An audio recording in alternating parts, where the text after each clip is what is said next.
Jigar Mistry, co-founder at Buoyant Capital, is now with us on the show. Jigar, before we get talking about specific sector stocks, what's the overall view on the markets now, and what would you attribute this intraday recovery to? Hi, Rima. Pleasure as always to be on your show. I think yes, things are getting choppy and increasingly so. I think we are going to have a situation where there is this constant ongoing fight between how the rolling earnings per share is going versus the share price performances, right? So if you look at, say, a 5 or a 10-year rolling for large cap indices, small cap indices, or specific stocks, you see that there has been a complete lockstep correlation. However, the current observations across the board, right? In case of, say, large caps, it's something like 18% earnings growth versus 30% stock price performance. Small caps, it's wilder 17% earnings growth versus 50% stock performance. And I think a large part of this can be attributed to the fact of how much wealth retail has made over the past 4 or 5 years, and them choosing to continue to invest in the same sectors and the same small cap mutual fund, which is resulting in this sort of dislocation between earnings and share price. And I think eventually there will be a tug of war as to whether flows win or fundamentals win, and we'll have to sort of see how that pans out. Hi, Jigar. Good afternoon. Good to see you. And Jigar, I think you're quite positive on the insurance space, but now the regulator is turning the heat on. It appears they're not too happy between the relationship of, the insurance company and the parent, which is the bank. They want to restrict that. Do you think there's a big risk? The street is clearly nervous. Yash has been on top of this. And, every time the stock sees some kind of recovery, this news comes about and they do see some selling. So since the regulator is looking at it, do you think it's a big risk? And if there is weakness, will you look to continue to add on to your positions? Yes, Nigel. So I think insurance space, our conviction has so far been driven by the fact that, as a market, India is pretty sort of uninsured in most respects, but even more so in the lives part of it. And in that framework, you have always found a reason as to why you should be, long these names. The open architecture system, which you are alluding to, is something that I think they're trying to enforce for a while now. They initially said 3 players per bank at least, and then that resulted in some widening of exposure.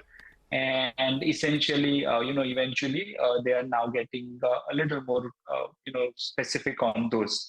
My sense is that, who eventually distributes the product does not hold as much relevance in the longer term to the fact that the insurable market is still around.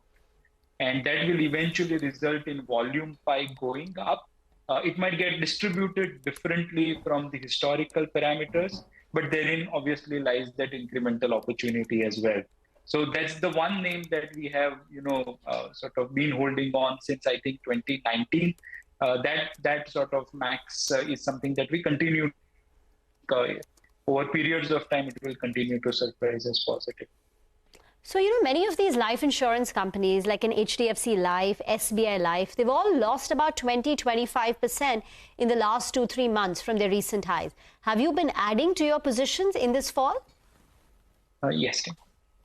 You have been. Okay. Where else have you increased your exposure? What are you incrementally more bullish on now? So I think, one sort of trend that we are observing and getting positioned to some extent is the fact that if you look at post 2015, then you are seeing this, continuous effort by the government to, channel and crowd in a lot of private capital spending. Prior to that, if you remember, corporates were very happy to keep spending, creating new capacities in the hope that, the future will behold a lot of upsides. But since 2015, the NPA crisis, then the IBC coming up, promoters going to jail, the first leg was driven by how well the government capex spending was happening. And the government's hope was that eventually private spending will join them. That will result in a cohesive growth of capacity addition in India.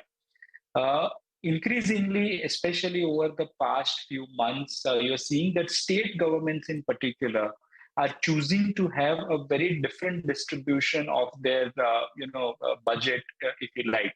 So with all this, you can broadly club them as freebies, whichever name you want to call them with. You giving them sort of, free electricity or some sort of a sustenance or the continued, free food and ration. That might actually skew a lot of government budget into how, India spends. And unless the private sector comes in and joins vicariously, you're not going to see a situation where the elevated valuations of a lot of these businesses will sustain. So whatever sort of wealth cash transfer is happening between the governments into the hands of people could actually result either in a lot of those monies entering the financial channel, and therefore banks who've been struggling with deposit growth might have some respite. Obviously, we saw the CRR cut, and that lends liquidity as well.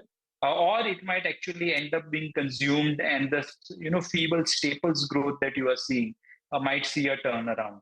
So I think increasingly from the sort of very high valuation capex driven sectors, you might find out that not so expensive anymore staples and not so expensive anymore financials might continue to do fairly well over the next 6 months or to 12 months or so. Let's talk about our first sector that we discussed, Jigar, 10 years or more than that ago. Metals, two of them actually, metals and cement. Now, both of them have had a rough going in this year, 2024 so far. But some part of the street believes 2025 will be far better. For cement, there is some evidence actually on ground as well.